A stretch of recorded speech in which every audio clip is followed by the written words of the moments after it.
Welcome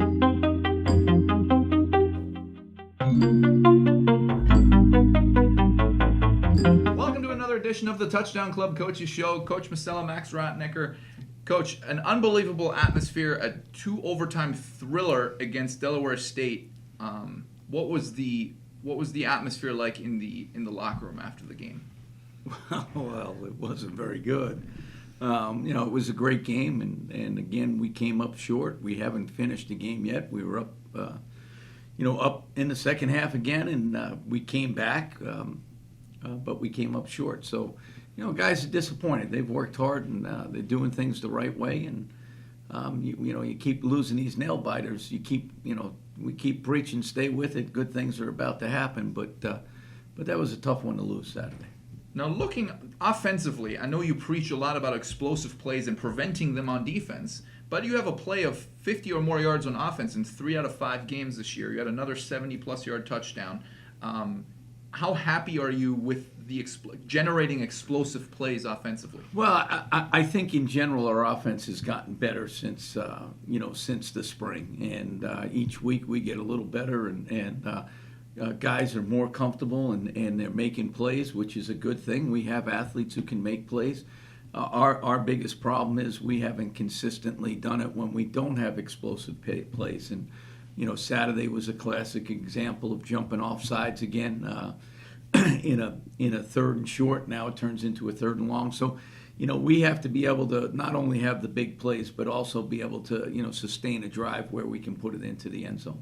So.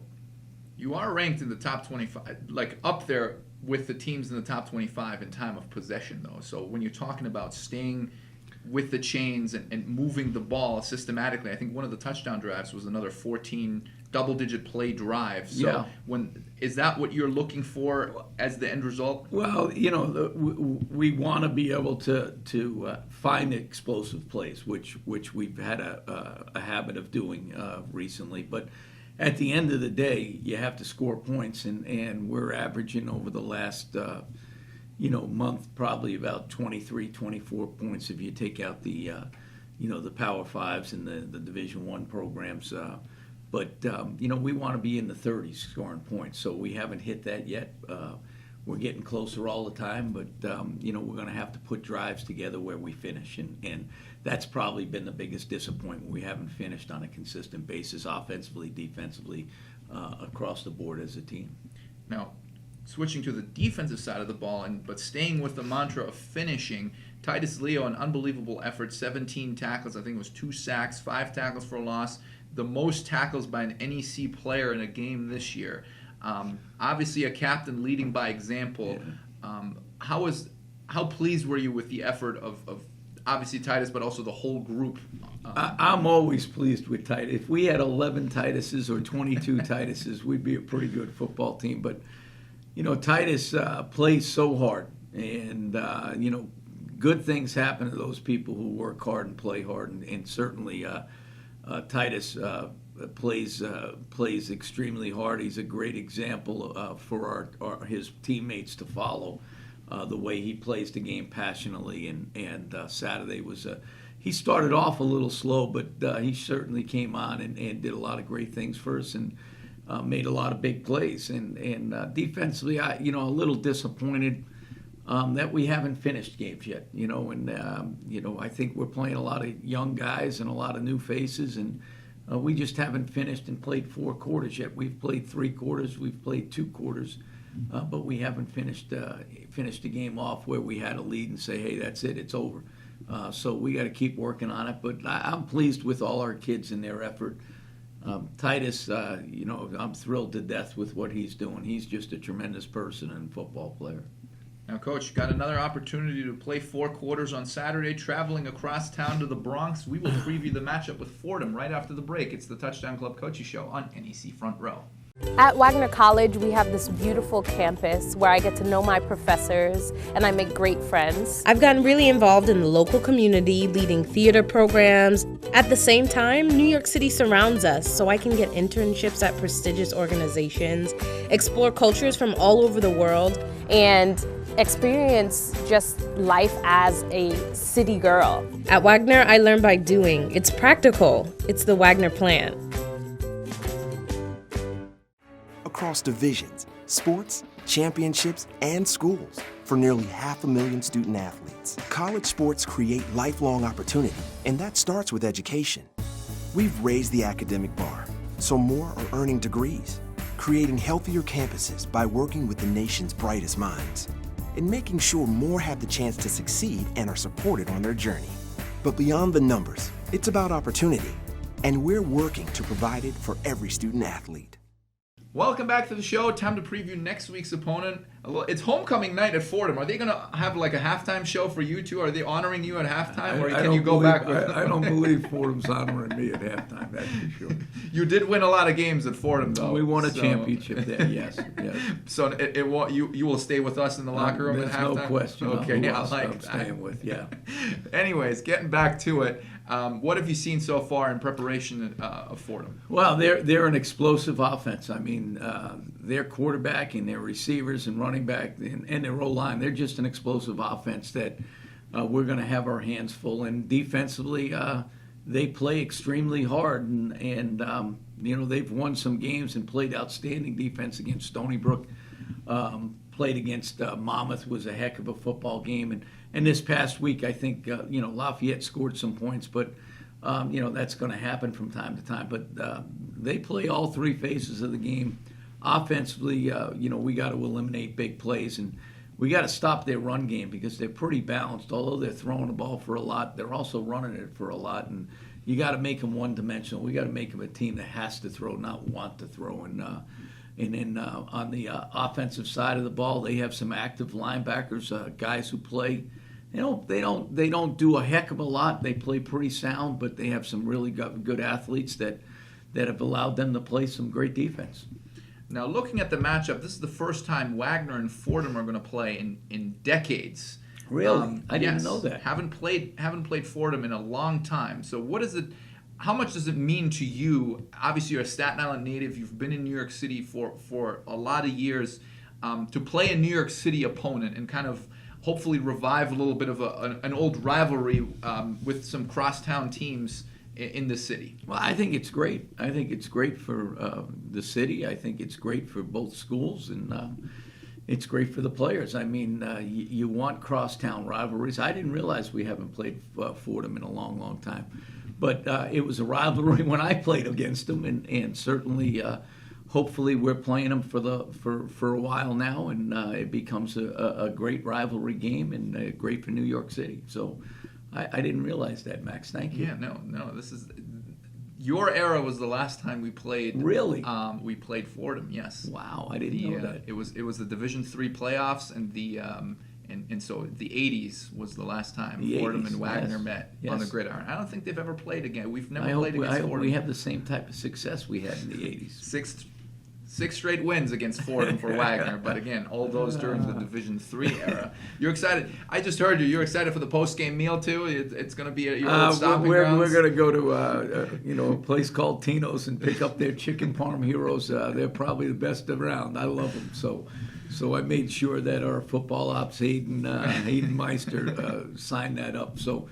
Hopefully we're eating that sandwich with big smiles on our faces. Well, if you're too old for TikTok, but there's a pretty good sound that says anything can happen in the Bronx, and we'll see. We're excited for the matchup. We'll take another break. It's the Touchdown Club Coaches Show on NEC Front Row.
Welcome back to the show.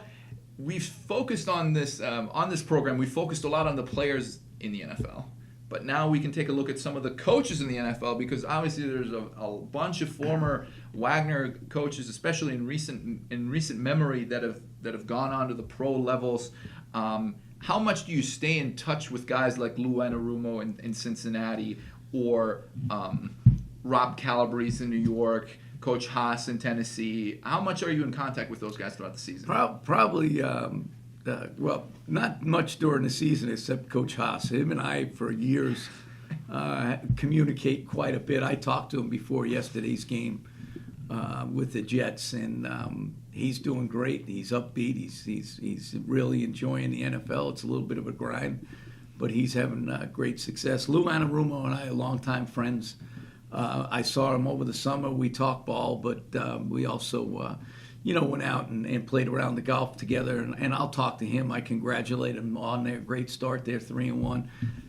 Coach Calabrese came back. I saw him on campus briefly a couple weeks ago. So it's great. I mean, it's great having the resources of those guys and being able to pick their brain a little bit. But it's also great for our young coaches to see that you can do anything, coming out of here as a GA, and certainly those guys have proved that. Obviously, Coach Calabrese with the win for the Jets, and then Patrick Graham with the win for the Giants. So it's been successful.